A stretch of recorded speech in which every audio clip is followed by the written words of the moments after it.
राम की जीवन कहानी किनकी बुद्धि में जास्ती चलेगी? जो कहानियां कथा कहानियां रामायण की बनाई हैं वो किस समय की यादगार है? संगम युग की यादगार है। अब संगम युग में बाबा किस लिए आते हैं? दैवी बुद्धि बनाने के लिए। तो जो कथा कहानियों की बातें हैं राम के जीवन की, वो आसुरी बुद्धि वालों की बुद्धि में ज्यादा चलेंगी या दैवी बुद्धि वालों की बुद्धि में ज्यादा चलेंगी? हैं? दैवी बुद्धि वालों की बुद्धि में ज्यादा चलेंगी। अरे राम की जो कथा है, जो भी उपन्यास बन गया, नॉनसेंस बातें रामायण में लिखी हुई हैं, वो यादगार कहाँ की है? संगम युग की। तो जो भी बातें लिखी हुई हैं उन बातों में झरमुई में जगमुई में किनकी बुद्धि जावेगी? राम संप्रदाय वालों की जावेगी या रावण संप्रदाय वालों की जावेगी? राम संप्रदाय वालों की जावेगी नहीं, रावण संप्रदाय वालों की ही जावेगी। क्यों? क्योंकि जो रावण संप्रदाय वाले होंगे उनकी बुद्धि क्यों जावेगी? है नॉनसेंस बुद्धि है। नॉनसेंस नहीं। जैसे भक्ति मार्ग में भी सुना होगा, बहुत सारे लोग कहते हैं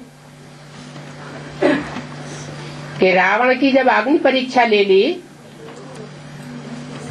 रावण की जेल से सीता आ गई, अग्नि परीक्षा ले ली, फिर सीता को जंगल में क्यों छोड़ दिया? ये सीता के साथ न्याय किया या अन्याय किया? अन्याय किया। तो भक्तों ने ग्लानि की या राम की महिमा की? ग्लानि की ना। यहाँ भी ब्राह्मणों की दुनिया में इन बातों की शूटिंग होती है या नहीं होती है? कैसे?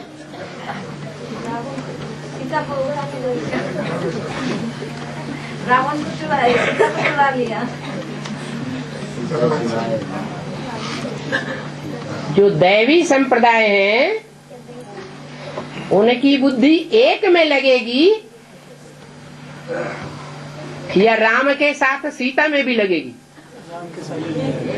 दैवी संप्रदाय वालों की बुद्धि क्या हुआ क्या नहीं हुआ, जब एक में निश्चय बुद्धि है कि एक ही हमारे लिए सब कुछ है, वो ही हमारे लिए भगवान है और भगवान कभी झूठा कार्य नहीं कर सकता, तो वो राम की या सदगुरु की महिमा ही करेंगे या ग्लानि करेंगे?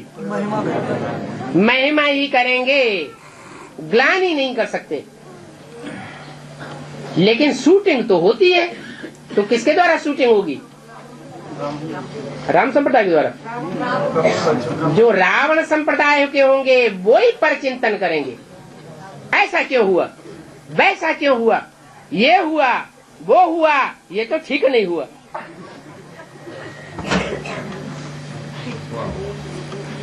बाप कहते हैं मैं तुमको दैवी बुद्धि बनाने आया हूं, तो देवता बनना चाहिए ना। मुरली में तो बताई दिया, क्या बताई दिया? देवी के पुजारी होते हैं रावण संप्रदाय। अगर देवी में ही बुद्धि लगी रहे और देवता को भूल जाए, क्या नारा लगाते हैं? जय माता दी। तो किसे में बुद्धि लगी? माता में बुद्धि लगी और पिता को भूल गए। ये बात याद ही नहीं आई कि सुप्रीम सोल इस सृष्टि पर आकर के पुरुष तन का आधार लेता है या स्त्री चोले का आधार लेता है, और जिस तन का आधार लेता है उसके संपूर्ण बनने पर दुनिया में कोई भी उसकी ग्लानि नहीं करता और शास्त्रों में भी उसकी कोई ग्लानि नहीं है। और घर घर में कथा भी गाते हैं उस एक की, क्या? सत्यनारायण की कथा। न सत्य लक्ष्मी की कथा, न सत्य जगदम्बा की कथा। किसकी कथा? सत्यनारायण की कथा गाते हैं।